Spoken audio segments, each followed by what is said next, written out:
Students, आज हम पढ़ेंगे 2017 में आए हुए इनऑर्गेनिक केमिस्ट्री के शॉर्ट क्वेश्चंस। ठीक है, तो चलिए देखते हैं इसका जो पहला क्वेश्चन है वो हमारा क्या है।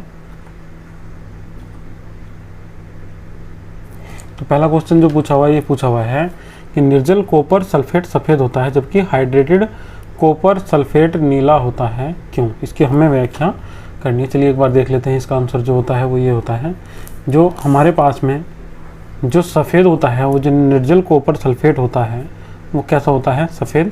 जबकि जो हाइड्रेटेड कॉपर होता है वो कैसा होता है? नीला। इसका कारण ये है कि जब हाइड्रेटेड कॉपर होता है तो इसमें कॉपर सल्फेट के हाइड्रेटेड आयन पाए जाते हैं CuH2O का होल 4 और out of bracket 2+ ions. In ions के कारण ही इसका रंग कैसा होता है? नीला। ठीक है, और जब इसमें हाइड्रेटेड आयन नहीं पाए जाएंगे तो उस कारण इसका रंग कैसा होता है? सफ़ेद। ठीक है, तो जो CuH4 उसका रंग कैसा होता है? सफ़ेद। और जो हाइड्रेटेड कॉपर सल्फेट होता है उसका रंग कैसा होता है? नीला। इसका कारण आपको समझ में आ गया होगा। चलिए देखते हैं इसका क्वेश्चन नंबर 2। जो दूसरा क्वेश्चन है उसे देख लेते हैं। दूसरा क्वेश्चन है Ti4+ और Ti3+ की तुलना में अधिक स्थायी है, क्यों? ठीक है, याद रखिएगा अधिक स्थायी वे होते हैं जिनका जो बाह्य कोश है या तो वो अर्धपूर्ण रूप से भरा हुआ हो या पूर्ण रूप से भरा हुआ हो या उसमें इलेक्ट्रॉन एक भी उपस्थित ना हो। ठीक है, चलिए देखते हैं एक बार। तो जो Ti4+ है हमारे पास में, इसका जो D उपकोश है उसमें कितना इलेक्ट्रॉन है? 0, कोई इलेक्ट्रॉन नहीं है। और अगर Ti3+ की बात करेंगे तो इसके D में जो D उपकोश है उसमें कितना इलेक्ट्रॉन है? 1। ठीक है, तो अधिक स्थायी कौन होगा? जिसमें 0 होगा।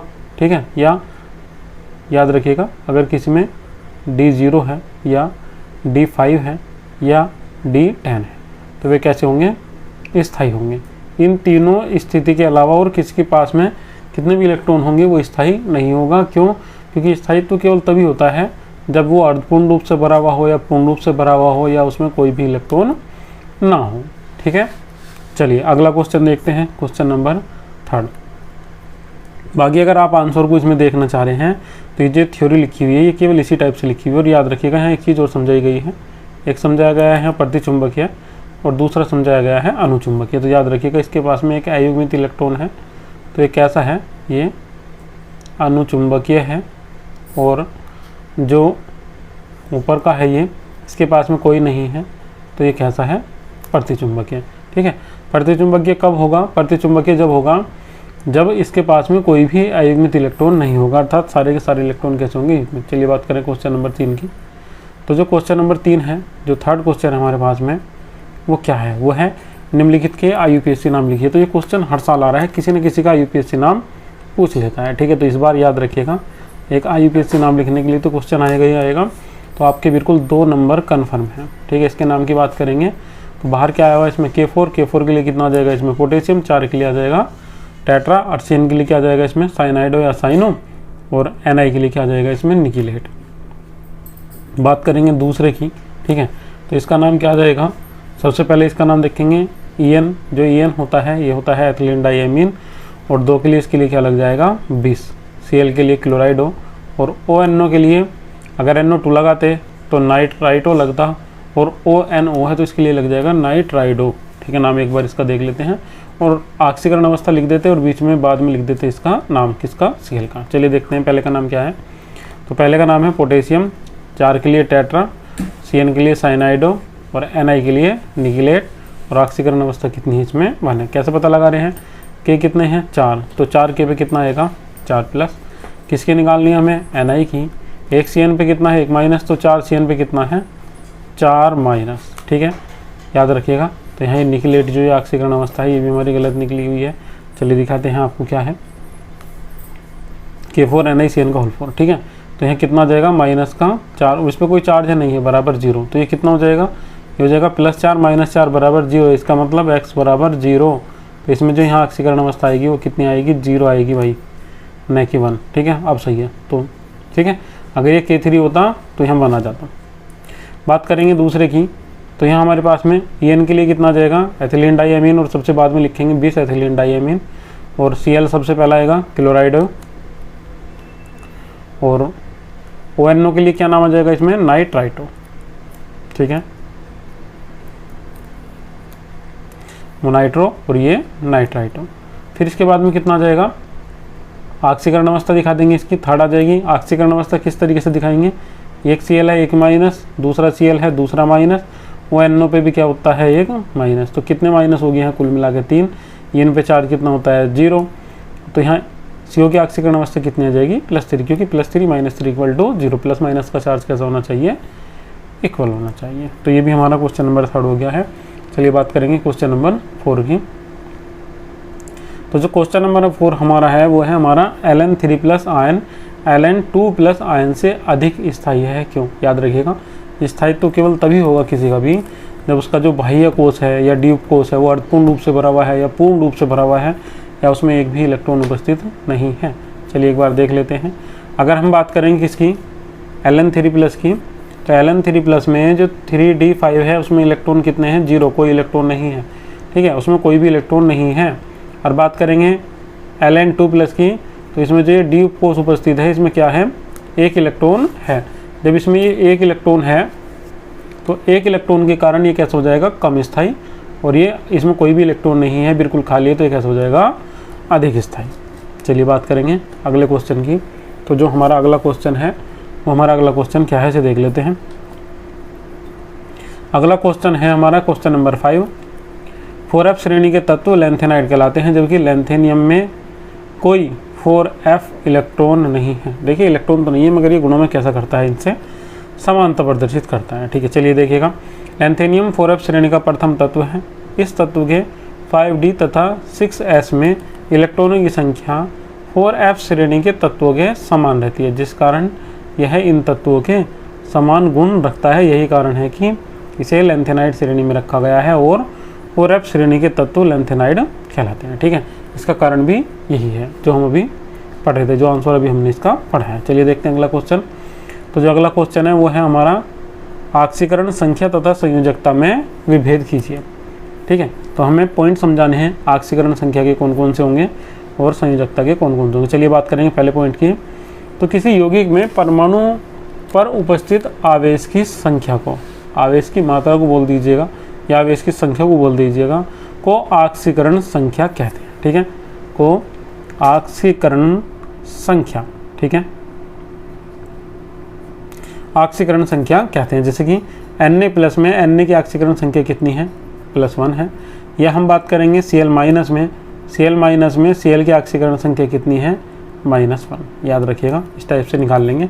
दूसरे पॉइंट की बात करेंगे तो किसी तत्व के परमाणु की ऑक्सीकरण अवस्था धनात्मक या ऋणात्मक हो सकती है। जैसे कि H2O में इसकी ऑक्सीकरण संख्या कितनी है, +1, मगर NaH में H की जो ऑक्सीकरण संख्या है वो कितनी है, -1। तो एक ही तत्व की ऑक्सीकरण संख्या प्लस या माइनस हो सकती है, धनात्मक या ऋणात्मक। थर्ड पॉइंट की बात करेंगे तो किसी भी यौगिक में उपस्थित किसी परमाणु की ऑक्सीकरण संख्या का मान भिन्न भिन्न हो सकता है। जैसे कि CH4 की बात करें, CH3Cl की बात करेंगे, CH2Cl2 की बात करेंगे, CHCl3 की बात करेंगे, तो यहाँ कार्बन की संख्या जो है वे अलग अलग है। ऑक्सीकरण संख्या -4, -2, 0, +2, इस टाइप से अलग अलग है।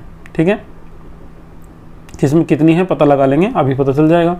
CH4 में बात करेंगे -4 आएगी, CH3Cl में बात करेंगे -2 आ जाएगी, और CH2Cl में बात करेंगे, CH2Cl2 में बात करेंगे तो 0 हो जाएगी, और CHCl3 में बात करेंगे तो +2 हो जाएगी। चलिए अब 1 मिनट संयोजकता के लिए बात करते हैं।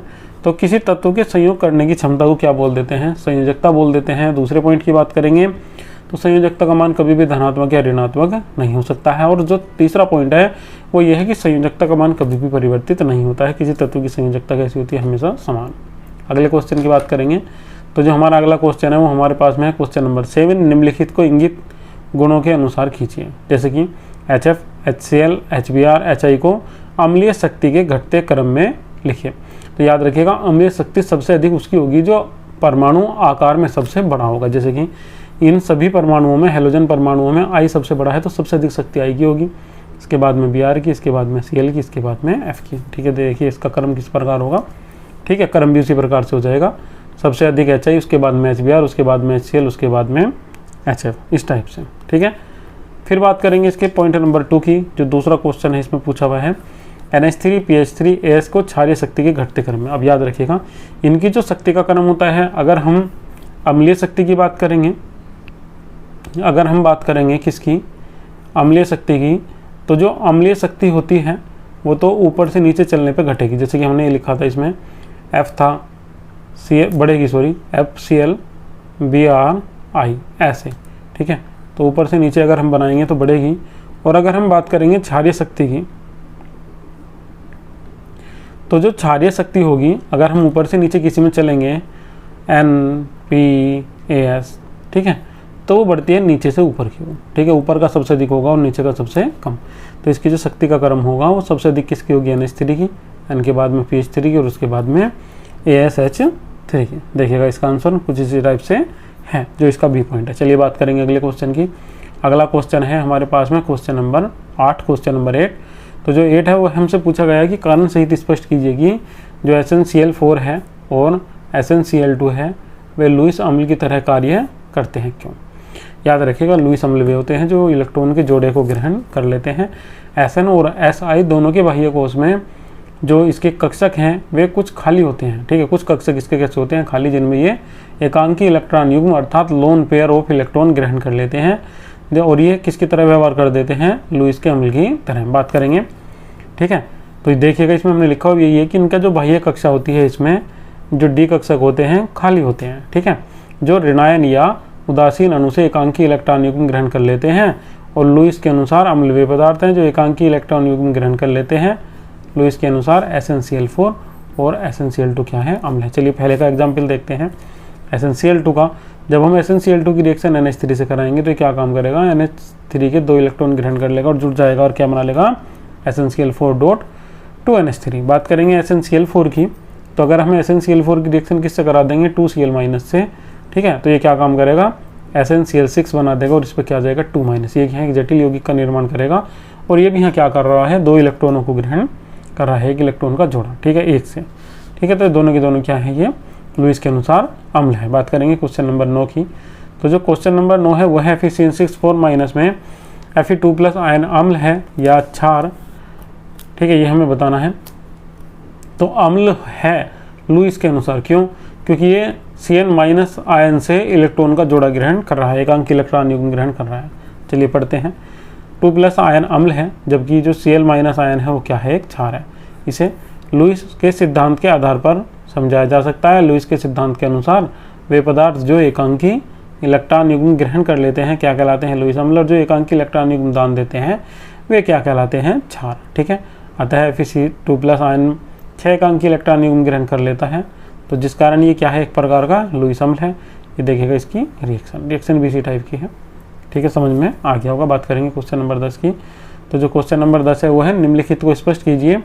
AgCl द्रव अमोनिया में अत्यंत विलय है, इसका कारण क्या है, क्योंकि इसके साथ ये जुड़ जाता है और संकुलायन बना लेता है, ठीक है। ये देखिएगा जो AgCl है वो द्रव अमोनिया में अत्यंत विलय है, क्योंकि AgCl द्रव अमोनिया में घुलकर जटिल यौगिक का निर्माण करती है। तो AgCl की रिएक्शन NH3 से कराएंगे तो डाइअमीन सिल्वर फर्स्ट क्लोराइड बना देता है जो एक जटिल यौगिक है, जिस कारण ये इसमें कैसा होता है, अधिक विलय होता है।